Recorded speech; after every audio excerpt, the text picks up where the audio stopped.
மாணவர்களுக்கு வணக்கம். Learn with Vicky என்ற இந்த யூடியூப் சேனலில் உங்களை மீண்டும் சந்திக்கிறது விக்னேஸ்வரன். இன்றைக்கு நாங்கள் பார்க்க போகிற பாடம் பகுதியவியல் ஃபிசிக்ஸ். அதில் அலகு 6, அதாவது மின்புலம், அது எலக்ட்ரிக் ஃபீல்டு என்று சொல்கிறது. அதுக்கு கீழே வர சாப்டர் 3, அதாவது நிலை மின் அழுத்தம் எலக்ட்ரோஸ்டாட்டிக் பொட்டென்ஷியல். வாங்க முதலாவது கேள்விக்கு போவோம். இப்போ தான் சொல்லியிருக்கு, இப்போ மின்புலம் ஒன்றில் அழுத்தம், அழுத்த சக்தி, அழுத்த வித்தியாசம் என்ன. இப்போ எலக்ட்ரிக் ஃபீல்டு ஒன்றில் இருக்கிற electric potential energy and potential difference, இது சம்மந்தமாக வர கேள்விகள். அப்போ இங்கே முதலாவது கேள்வியில் உங்களுக்கு 2 சிலிண்டர்ஸை காட்டுறாங்க. இங்கே ஒன்று இருக்குது, 2 உருளைகள். அதாவது இந்த உருளைகள் இப்போ இதுக்கு இந்த தளத்துக்கு, அந்த பேப்பர் தளத்துக்கு செங்குத்தாக போகுது, சரிதானே. அதில் மற்றது இந்த லைன்ஸ் இந்த சம அழுத்த கோடுகள், அதாவது எக்விபொட்டென்ஷியல் லைன்ஸ் என்று சொல்கிறது, அதுகள் காட்டுருக்கு. வெளியில் இருக்கிறது இங்கே இருக்குது -20 volts. அதில் அது இப்போ எல்லா இடமும் -20 volts தான் இருக்கும் அந்த லைனில். இதுக்குள்ளே இருக்கிறது -10, அப்படியே குறைஞ்சி இப்போ உள்ளுக்குள்ளே இருக்கிறது 10 volts, +10 என்ன இங்கே இருக்குது. அப்போ அவ்வளோதான் தந்துருக்குது. பார்ட் ஏயில் கேட்குறாங்க, சொல்கிறாங்க இந்த இடப்பக்கம் இருக்கிற சிலிண்டர் பாசிட்டிவ்லி சார்ஜ், அதாவது நேர் ஏற்றம் பெற்றிருக்குதுண்டு. சரியா? அப்படி இருந்தாண்டா இப்போ இடப்பக்கம் இருக்கிற அந்த வலைப்பக்கம் இருக்கிற சிலிண்டர் ஏற்றத்தில் குறியன்னு கேட்குறாங்க. அது நெகட்டிவ்லி சார்ஜா பாசிட்டிவ்லி சார்ஜான்னு தான் கேட்குறாங்க. இப்போ அந்த ஆன்சரையும் எக்ஸ்பிளைன் பண்ண சொல்கிறாங்க. பார்ட் பியில் வரப்பட்ட இந்த படத்தில் எலக்ட்ரிக் ஃபீல்டை நீங்கள் எப்படி இருக்குமென்றதை கேள்வி காட்ட சொல்கிறாங்க, சரிதானே. பார்ட் சியில் கேட்குறாங்க, இந்த பாயிண்ட் ஏக்கும் பிக்கும் இடையில் இருக்கிற, சரிதானே, பாயிண்ட் ஏ இங்கே இருக்குது, பாயிண்ட் பி இங்கே இருக்குது, அதுக்கு 2க்கும் இடையில் இருக்கிற அழுத்த வித்தியாசத்தை கேட்குறாங்க. அதாவது VA - VB என்ன வேறு பொட்டென்ஷியல் டிஃப்ரென்ஸ். பார்ட் டியில் அவங்க ஒரு ஏட்டம் உண்டு, 0.5 கூலும் ஏட்டம் உண்டு, புள்ளி ஏயிலிருந்து புள்ளி ஈக்கு, ஈயிலிருந்து டிக்கு நகர்த்துறாங்க. இப்போ இங்கே இருக்கிறது இங்கே கொண்டு வராங்க ஈக்கு, பிறகு டிக்கு கொண்டு வராங்கன்னு, சரிதானே. அப்போ அந்த சந்தர்ப்பத்தில் செய்யப்படுற வேலையை கேட்குறாங்க. அப்போ இந்த கேள்விகளுக்கான விடைகள் இங்கே தரப்பட்டிருக்குது. அதில் பாட்டையே பார்த்தீங்கன்னா தெரியும். இப்போ இந்த ஒரிஜினல் கொஸ்டினுக்கு போங்க. இப்போ இந்த உருளைக்கு சொல்லியிருக்கிறாங்க அது நேர் பாசிட்டிவ் சார்ஜ் என்னன்னு. இப்போ இந்த மற்ற உருளை வலைப்பக்கம் இருக்கிற உருளையை தான் கேட்குறாங்க. இப்போ இந்த இடப்பக்கம் இருக்கிற உருளைக்கு பார்த்தீங்கன்னா 2க்கும் ஒரே மாதிரி தான். இப்போ இங்கே வெளியில் இருக்கிறது குறைஞ்ச வோல்ட் என்ன -20, சரிதானே. அப்படியே நீங்கள் இப்போ உருளையை நோக்கி வரக்குள்ளே நடக்குது, அது படிப்படியாக கூடி உருளை கிட்டவா வரக்குள்ள அது 10 voltக்கு வருது என்ன. இங்கேயும் அதே மாதிரி தான் 10 voltsக்கு வருது. இப்போ குறைஞ்சதுலேருந்து கூடி வருது என்ன, நீங்கள் உருளையை நோக்கி போகக்குள்ள. அப்போ இது பாசிட்டிவாக இருக்கக்குள்ள அப்படி நடக்குதுண்டா, அப்போ இதுவும் பாசிட்டிவாக சார்ஜ் பண்ணி இருக்கிற நேரத்தில் அப்படி நடக்கும்.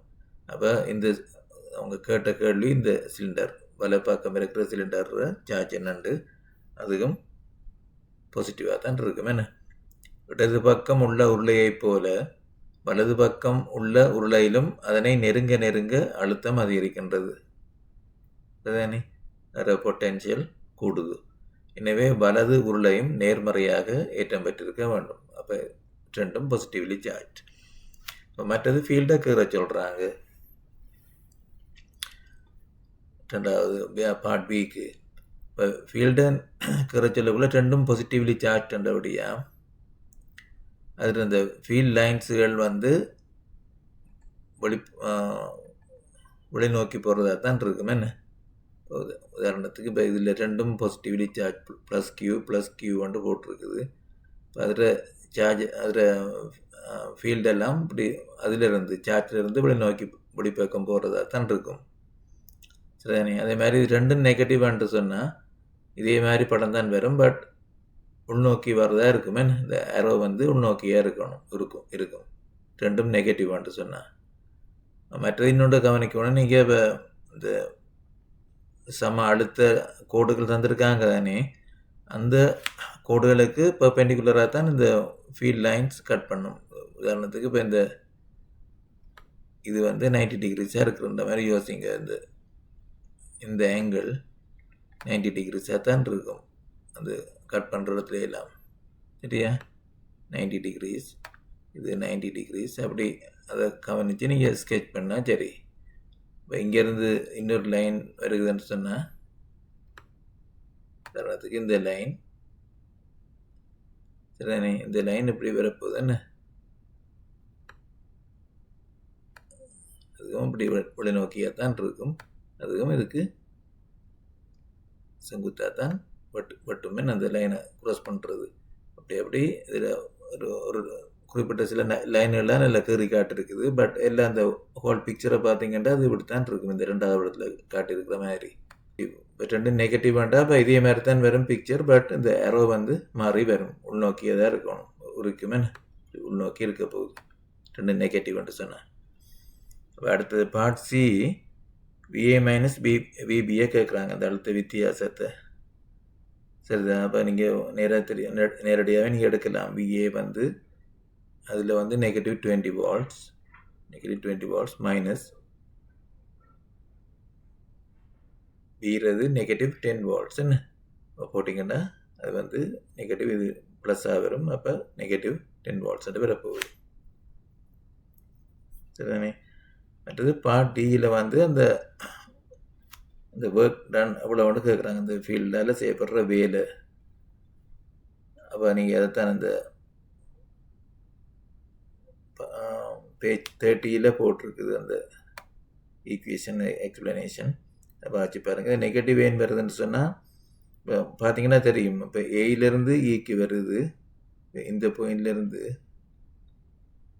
பாயிண்டிலேருந்து முதல் இங்கே வர்றாரு ஈக்குன்னு சொன்னால், இப்போ அந்த ஈக்கி பொட்டன்ஷியல் லைன் வழியே வரக்குள்ள அதில் அழுத்தம் செய்யமண்டபடியாக அதில் ஒரு வேலையும் செய்யப்படாது. என்ன பிறகு ஈலேருந்து இங்கே டி இந்த பாயிண்ட்டுக்கு போகக்குள்ள தான் வேலை செய்யப்படும்.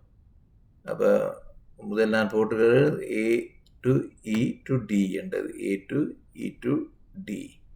அப்போ ஏ டு இ வந்து நோ ஒர்க் தானே, அதில் வேலை செய்யப்படாது. ஆகவே அதை வந்து நீங்கள் சுருக்கமாக ஏ டு டி என்று எடுக்கலாமே. அதுதான் நீங்கள் போட்டிருக்கேன். Delta W A to D அப்படி சொல்லக்குள்ள அந்த பேஜ் 30 உங்களுக்கு தந்திருக்கிறான் அந்த equation. Q times delta V அழுத்த வித்தியாசத்தால் அந்த சார்ஜ் மல்டிப்ளை பண்ணால் உங்களுக்கு வரும்.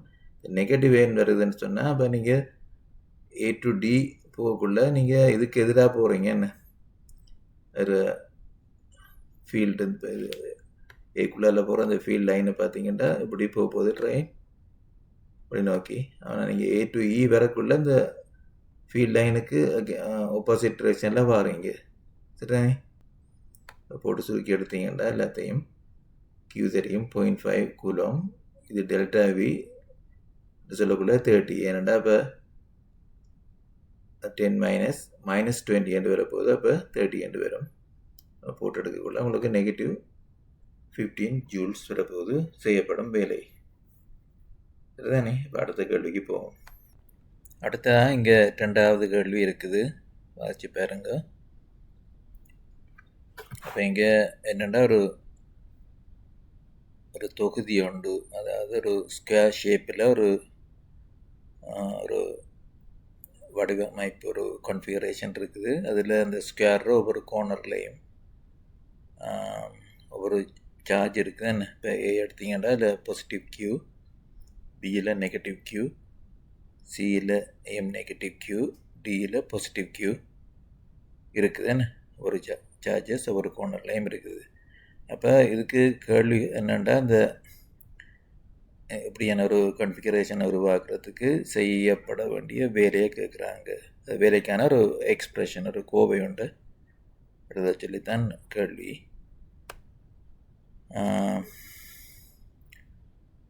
இது பெரு தொகுதி சரிதானே. அப்போ இதுக்கு நீங்கள் ஈக்குவேஷனை பாவிச்சும் எழுதலாம். ஆனால் அந்த உங்களுக்கு டெஃபினிஷன்லேருந்து போனீங்கன்னா பிளவிடாமல் செய்யலாம். அதுதான் நீங்கள் தான் செய்து காட்ட போகிறோம்.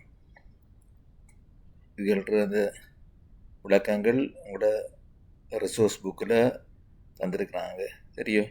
அதில் இந்த பேஜஸ் 27, 28 பார்த்தீங்கன்னா அதில் இருக்குது சரிதானே. இப்போ இதில் அப்ரோச் என்னென்னா, இண்டிவிஜுவலாக ஒவ்வொரு ஏற்றத்தையும் கொண்டு வரத்துக்கு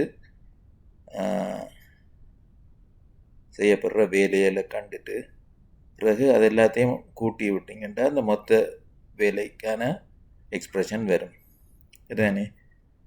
இப்போ முதலாவது இப்போ பாயிண்ட் ஏயை மட்டும் கன்சிடர் பண்ணுங்க சரியோ. அது பாயிண்ட் ஏயை கன்சிடர் பண்ணி அந்த பாயிண்ட் சார்ஜை கொண்டு வரத்துக்குரிய வேலையை காண்றது. பிறகு பாயிண்ட் ஏயும் பாயிண்ட் பியையும் கன்சிடர் பண்ணி அந்த பியில் இருக்கிற சார்ஜை கொண்டு வரத்துக்குரிய வேலை. பிறகு ஏபிசி மூன்றையும் கன்சிடர் பண்ணி அந்த சியில் இருக்கிற சார்ஜை கொண்டு வரத்துக்குரிய வேலை. மற்றது ஹோல் சிஸ்டம் அந்த தொகுதியே பார்த்தீங்க, அதாவது டியில் அதான் டி தான் மிஞ்சி இருக்குதுன்னு. ஏயை கண்டுட்டீங்க, பியை கண்டுட்டீங்க, சியை கண்டுட்டீங்க, அடுத்தது கடைசியாக டி. அப்படியே 4ஐயும் கண்ட பிறகு 4ஐயும் கூட்டி விட்டீங்கன்னா மொத்த வேலை உழவண்டு எடுக்கலாம் நீங்கள் சரிதானே. அப்போ நான் சொன்ன மாதிரி இப்போ புள்ளி ஏயை மட்டும் முதல்ல கன்சிடர் பண்ணுங்க சரியா. பாயிண்ட்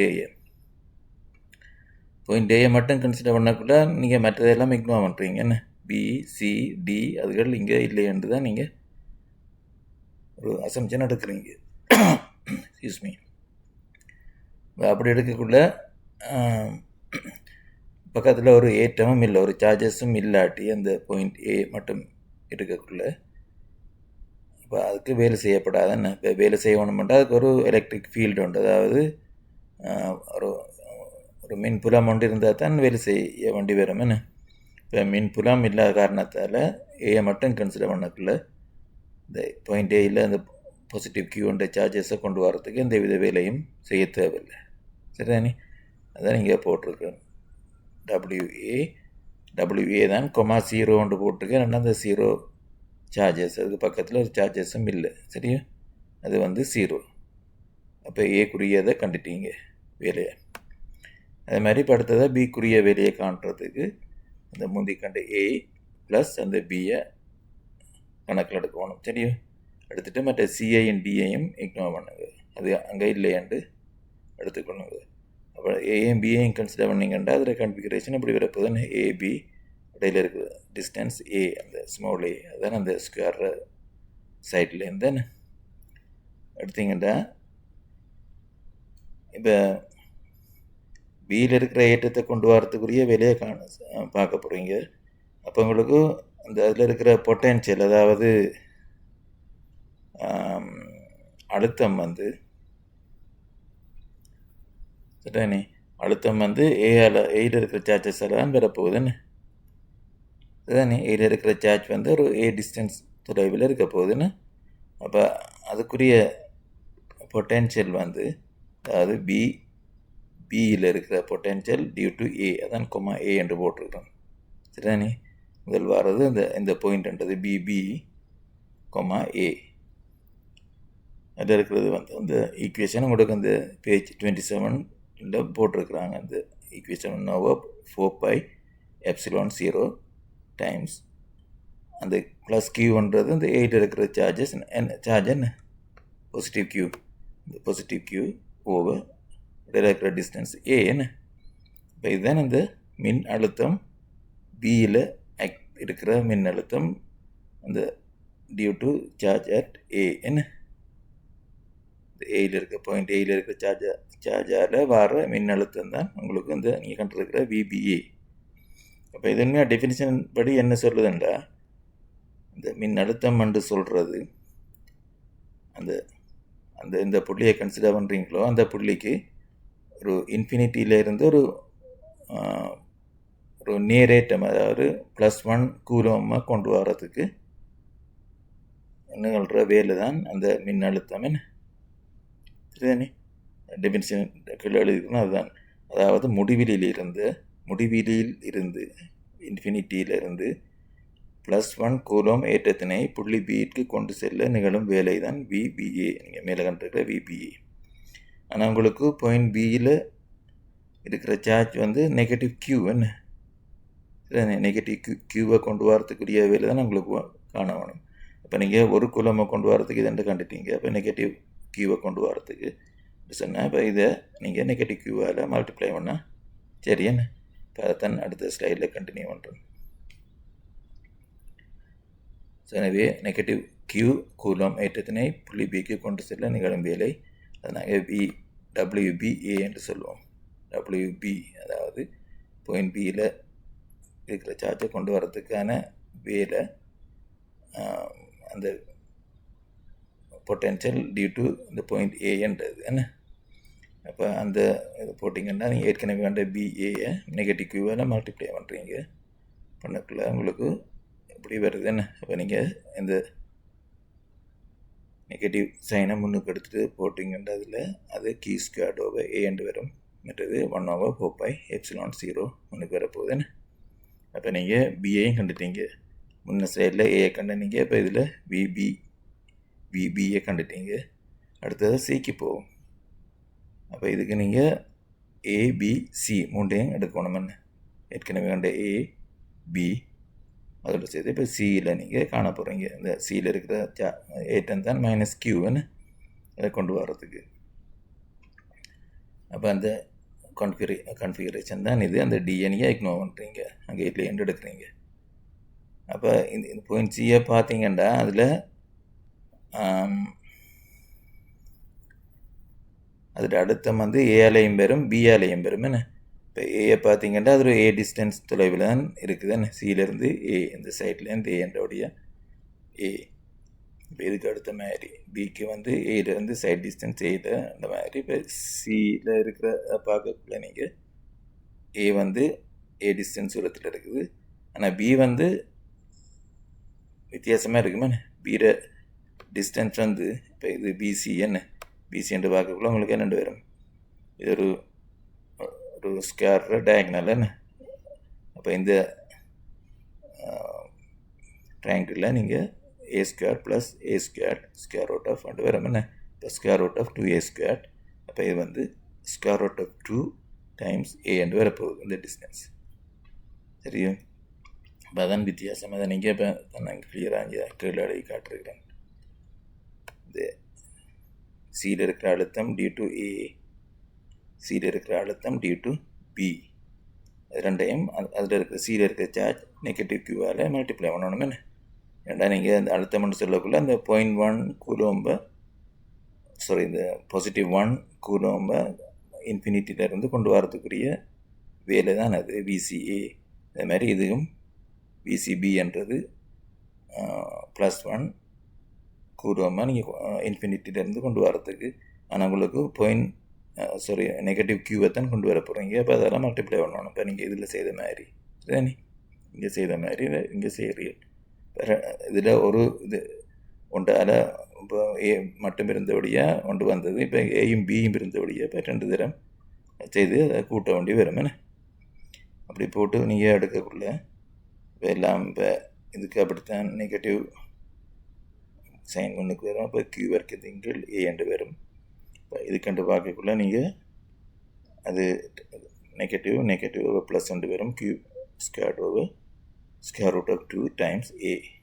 சரிதானே? அப்போ நீங்கள் இதில் Q வர்க்கத்தை ஏயை பொதுவாக எடுத்தீங்கண்டா அந்த இதோட 1/4πε0 Q²/A அதை பொதுவாக எடுத்தீங்கண்டா உள்ளுக்குள்ளே வரப்போகுது. இந்த நெகட்டிவ் இங்கே வருது, -1 ப்ளஸ் இருக்கிற 1/√2 வரப்போகுது. அப்போ நீங்கள் இதில் வந்து சியில் செய்யப்படுற வேலையும் கண்டுட்டீங்க. அதாவது பாயிண்ட் சியில் நெகட்டிவ் கியூ ஏற்றத்தை கொண்டு வரதுக்கு செய்யப்பட வேண்டிய வேலை தான் இங்கே கண்டிருக்கிறோம். அதுக்குரிய எக்ஸ்பிரஷன் சரியானே. இப்போ 3 கண்டுட்டோம். கடைசியாக மிஞ்சிருக்கிறது டி மட்டும்தான். அப்போ டி என்று சொல்லக்குள்ள இப்போ ஹோல் சிஸ்டம் முழு தொகுதியையும் கன்சிடர் பண்ணுவோம் என்ன. அப்போ இங்கே முழு தொகுதியையும் நீங்கள் பார்க்குறீர்கள். அப்போ முழு தொகுதியில் நீங்கள் இருக்கிற மற்ற 3 பாயிண்ட்டையும் கண்டுட்டீங்கள். ஏ பி சி சரிதானே. ஏல இருக்கிற சார்ஜை கொண்டு வரதுக்கான வேலை, அல்லது பியில் இருக்கிற சார்ஜை கொண்டு வரதுக்கான வேலை, சியில் இருக்கிறத கொண்டு வரதுக்கான வேலையை ஆல்ரெடி நீங்கள் கண்டுட்டீங்க. இப்போ நாங்கள் மிஞ்சி இருக்கிறது டி மட்டும்தான் சரிதானே. அப்போ டியில் இருக்கிற ஏட்டம் பாசிட்டிவ் கியூவை கொண்டு வரத்துக்கு செய்கிற வேலையை தான் நீங்கள் பார்க்குறீங்க. அதை நீங்கள் டபிள்யூ டி என்று சொல்லுங்க. D due to A point A point B point C, அதுக்கு தான் comma A comma B comma C என்று போட்டிருக்குது. ஸோ அப்படி பார்க்கக்குள்ள ஒவ்வொன்று அழுத்தம் தர அந்த டியில் இருக்கிற சார்ஜ் என்ன. அப்போ பாயிண்ட் டியில் இருக்கிற அழுத்தம் டியூ டு ஏ, அதாவது இந்த டிஸ்டன்ஸில் இருக்கிற ஏயால் வர அழுத்தம் என்றது பாயிண்ட் டியில் இருக்கிற அழுத்தம் due to charge at point B. அப்போ இந்த டிஸ்டன்ஸில் இருக்கிற அழுத்தம், மற்றது சி என்ன இந்த டிஸ்டன்ஸில் இருக்கிற அழுத்தம். 3 பாயிண்ட்களையும் இது வர அழுத்தத்தை தான் நீங்கள் இப்படி போட்டுக்கிறீர்கள். அதை நீங்கள் மல்டிப்ளை பண்ணணும் இந்த டியில் இருக்கிற சார்ஜ் ப்ளஸ் கியூஆர் என்ன. முந்திச்சது அதே மாதிரி தான். இப்போ இதில் 3 காம்போனன்ட் வெறும் என்ன இந்த சரியான டிஸ்டன்ஸையும் சார்ஜையும் போட்டிங்கண்டா சரிதானே. இப்படி வரும் சேம் ஈக்குவேஷன், பட் அந்த கியூவும் ஏயும் டிஃப்ரெண்ட்டாக வரும் என்ன. அப்படி போட்டு அதனை எல்லாத்தையும் சுருக்கி எடுத்தீங்கண்டா சரிதானே. எல்லாத்தையும் போட்டு சுருக்கி எடுத்தீங்கண்டா, நான் ரிப்பீட் பண்ணியிருக்கிறேன், உங்களுக்கு கடைசியாக எப்படி வரப்போகுது டீறது சரிதானே. இப்போ டபிள்யூ டீறதையும் கண்டுட்டீங்க. இப்போ டபிள்யூ ஏறது தெரியும், பிறது தெரியும், சிறது தெரியும். இப்போ நீங்கள் கண்டது டீறதுன்னு. அப்போ 3ஐயும் கூட்டி விட்டீங்கண்டா, கூட்டுறதுக்கு நீங்கள் பொதுவாக இருக்கிற அந்த 1/4πε0 0 டைம்ஸ் கியூ ஸ்கொயர்ட் ஓவர் ஏயை பொதுவாக எடுக்கிறீங்க. இங்கே வெளியில் எடுத்தீங்கன்னா ப்ராக்கெட்டுக்குள்ளே என்னென்று வரப்போகுது ஏக்குரியது நீங்கள் 0 வேலையண்டு போட்டுட்டீங்க, அந்த 0 சரிதானே. மற்றது நெகட்டிவ் டபிள்யூபி நீங்கள் முந்தி கண்ட டபிள்யூபி இங்கே இருக்குது சரிதானே. இதில் எடுத்தீங்கன்னா நெகட்டிவ் 1 தான் வரப்போகுது. நீங்கள் எவ்வளோத்தையும் வெளியில் எடுக்கிறீங்க. இப்போ முன்னுக்கு இருக்கிற நெகட்டிவ் சைன் இங்கே வரப்போகுது.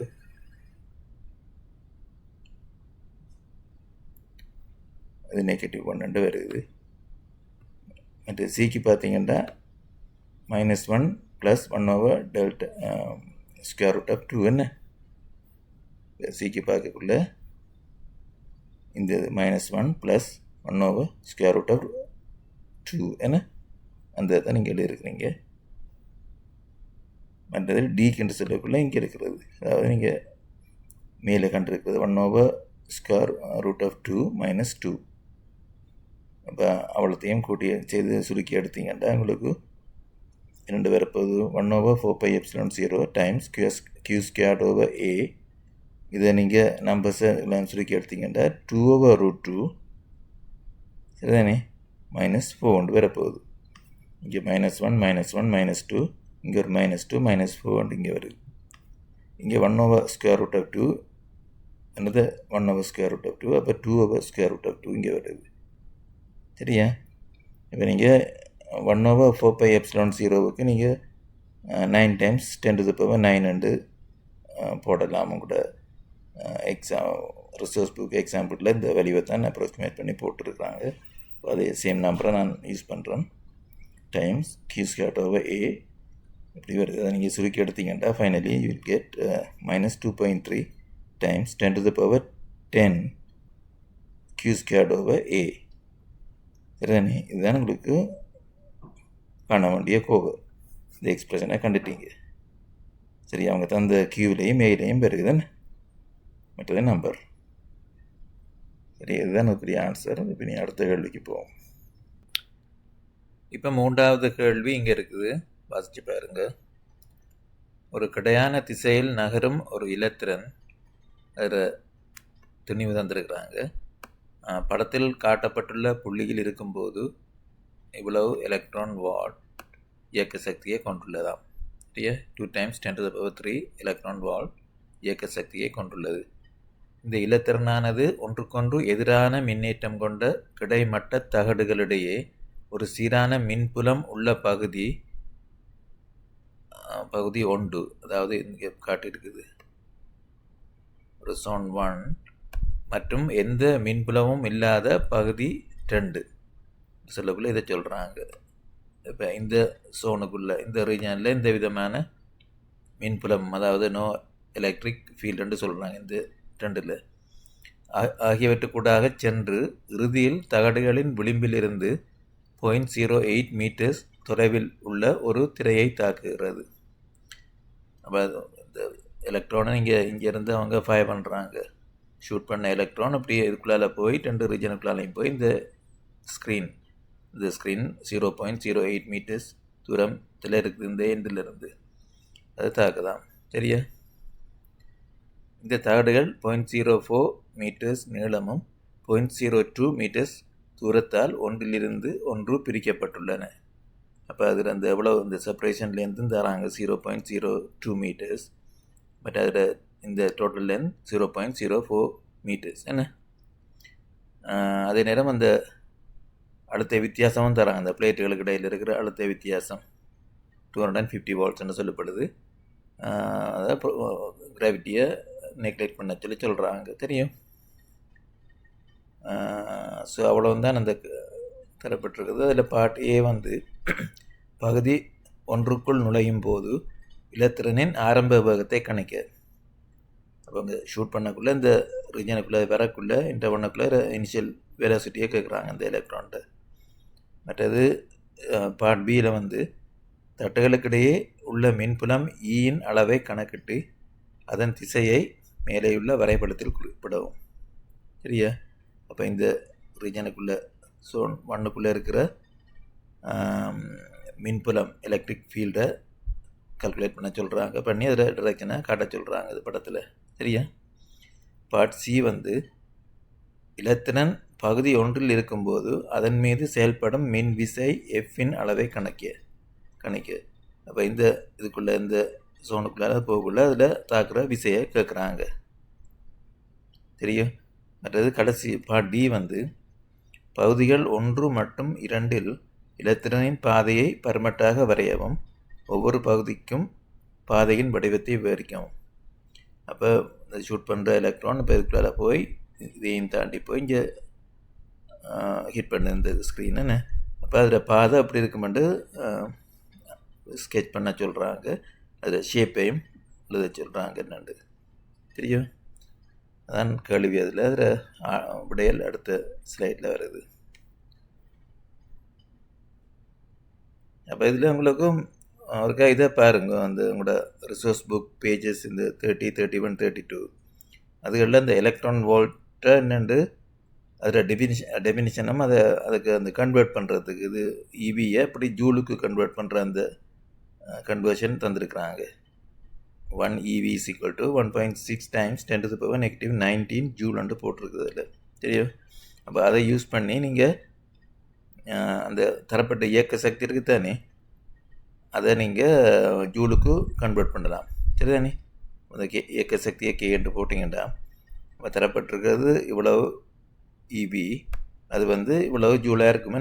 அதாவது 1.6 times 10⁻⁻19 டைம்ஸ் அந்த தரப்பட்ட இபி என்ன போட்டிங்கன்னா ஜூலில் வரப்போகுது. அது வந்து 3.2 times 10⁻⁻16 ஜூல்ஸ் என்று வரப்போகுது. அதில் இயக்க சக்தி.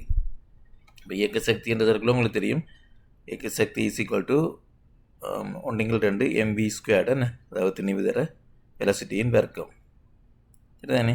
இப்போ அந்த ஈக்குவேஷன்லேயே அதை ஈக்குவேட் பண்ணிங்கண்டா நீங்கள் ஆல்ரெடி கண்ட அந்த ஜூலை அதில் வந்து நீங்கள் விஎன் எடுக்கலாம். ஸ்கொயர் ரூட் ஆஃப் 2 பெருக்கினா 2 தர 3 2 தர 10⁻16 -16 ஓவர் இந்த எம் வந்து உங்களுக்கு தந்துருக்குறாங்க இங்கே. அதான் இந்த எலக்ட்ரானோட மேஸ் தந்துருக்குது கிலோகிராம்ஸில். இப்போ அதில் கொண்டு போட்டிங்கன்னா அதை சுருக்கி எடுக்க உங்களுக்கு 2.65 × 10⁻7 மீட்டர்ஸ் பெர் செகண்ட் வரப்போகுது. இந்த எலக்ட்ரானோட வெலாசிட்டி என்று சொல்லக்குள்ள அதில் என்டர் பண்ணக்குள்ள இனிஷியல் வெலாசிட்டி இந்த பாயிண்டில். சரியா? இப்போ பார்ட் பி வந்து தட்டுகளுக்கு இடையே உள்ள மின்புலம். சரி, அந்த ஃபீல்டை கேட்குறாங்க. இப்போ ஃபீல்டுக்கு நீங்கள் அடுத்த ஸ்லைடில் செய்து காட்டிருக்குது. அதில் அந்த இ வந்து டெல்டா பியோவை டியாக இருக்குமே. டெல்டா பி உங்களுக்கு தந்துருக்கு 250 வாட்ஸ் அண்டு 2 தகட்டுக்கும் இடையில் இது இருக்குது. இப்போ ஓவர் அதில் செப்பரேஷன் வந்து 0.02 மீட்டர்ஸ் என்ன டிவைட் பண்ணிங்கன்னா உங்களுக்கு வருது 1.25 × 10⁻4 வாட்ஸ் பெர் மீட்டர் வரப்போகுது. அதில் மின்புலம். சரியா? இப்போ மின்புலத்தில் டிரெக்ஷனை நீங்கள் பார்க்க மேக்னிடியூட்டை கண்டுட்டீங்க. அதில் டிரெக்ஷனாக என்னென்று வந்து தான் பெற்றத்திலிருந்து எதிரேற்றம் பெற்றது. பாசிட்டிவ்லி சார்ஜ் பிளேட்லேருந்து நெகட்டிவ்லி சார்ஜ் பிளேட்டை நோக்கி தான் மின்புலத்தின் திசை இருக்குமே. அப்போ நமக்கு போட்டுக்கிற டிரெக்ஷன் அதுதான், பாசிட்டிவ் டு நெகட்டிவாக இருக்கணும். சரியா? மற்றது சி வந்து அதை விசையை கேட்குறாங்க. இந்த எலக்ட்ரானில் தாக்குற விசை என்ன இந்த ரீஜனுக்குள்ளால் அது போகக்குள்ள. அப்போ உங்களுக்கு தெரியும் அந்த அதில் தாக்குற விசை வந்து அதில் எலக்ட்ரிக் ஃபீல்ட் டைம்ஸ் அதில் சார்ஜாக இருக்க போகுது. சார்ஜ் சரியோ? அந்த சார்ஜை நீங்கள் ஃபீல்டால் மல்டிப்ளை பண்ணணும். ஃபீல்டால் மல்டிப்ளை பண்ணால் உங்களுக்கு வர்றது ஃபீல்டுன்னு சொல்லுவோம். நீங்கள் ஏற்கனவே கண்ட 1.25 × 10⁻4 மல்டிப்ளை பண்ணால் உங்களுக்கு வர்றது 2 × 10⁻15 நியூட்டன்ஸ். என்ன சரிதானே? அதை கண்டுட்டீங்க. மற்றது பார்ட் டியில் அதில் ப்ராஜெக்ட் அதில் பார்த்து இது பண்ண சொல்கிறாங்கன்னு ஸ்கெட்ச் பண்ணுறது.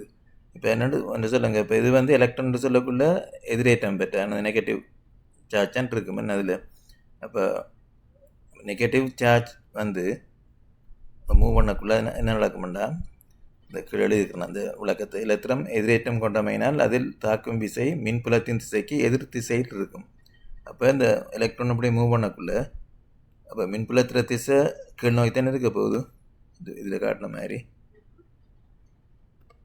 அப்போ அதுக்கு ஆப்போசிட் சைடு தான் ஒரு ஃபோர்ஸ் ஒன்று இதில் தாக்கும். அப்போ அது இந்த எலக்ட்ரான் இந்த பெரிய தகட்டை நோக்கி மேலே இருக்கிற பிளேட்டை நோக்கி மூவ் பண்ணுமே.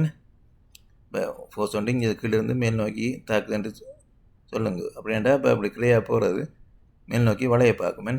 இப்போ அதானே இப்போ இந்த வளைஞ்சி ஒரு பரபோலிக் ஷேப்பில் இது இருக்கும் இந்த ரீஜனில் அது போகக்குள்ள. சரிதானே? இப்போ அதுக்கு நான் கீழே அப்படி இருக்கிறேன். மற்ற அந்த நீரேற்றம் பெற்றிருந்தார் அந்த துணிக்கை வந்து பார்ட்டிக்கல் வந்து பாசிட்டிவ்லி சார்ஜ்ண்டா அந்த திசையில் இப்படி கீழ் நோக்கின பிளேட் கீழே இருக்கிற பிளேட்டை நோக்கி போகுமா. இப்போ இது எலக்ட்ரானோடைய அது மேல் நோக்கி வளையும். அது பரபோலிக் ஷேப்பில் இருக்கும். ஆனால் இந்த ரீஜனை விட்டு வெளியே வரக்குள்ள அதுக்கு ஒரு வெலாசிட்டி இருக்குமே. அது ஒரு சர்டன் வெலாசிட்டி. இதை நீங்கள் இனிஷியல் வெலாசிட்டியை கண்ட நீங்கள் இப்போ இது இங்கே ஃபைனல் வெலாசிட்டியும் ஒன்று இருக்கும். ஆனால் இந்த ரீஜனுக்குள்ளே என்டர் பண்ணோடனே அதில் நோ ஃபீல்டு என்ன மின்புலம் எதுவுமே இல்லை. அதே நேரம் இதையும் கிராவிட்டியையும் நெக்லெக்ட் பண்ண சொல்கிறாங்க. சரியா? கிராவிட்டியும் இல்லை என்ற இடத்த இப்போ இதுக்குள்ளே வந்து எந்த விதமான ஃபோர்ஸும் ரியாக்ட் பண்ணாது. அப்போ இந்த இதில் வெளியேற வேகத்தில் அந்த திசையிலேயே நேர்கோட்டில் இது அப்படியே போய் இந்த ஸ்க்ரீனை ஹிட் பண்ணுமே. அப்போ இது வந்து நேர்கோடாக இருக்கும். ரீஜன் 2ல் ரீஜன் 1ல் ஒரு பரபோலிக் ஷேப்பில் இருக்கும் அது. சரி, அதான் அதுக்குரிய விட. சரி, இதோட முடிச்சுக்கொள்வோம். இனி இன்னொரு வீடியோவில் சந்திப்போம். ஓகே, பாய்.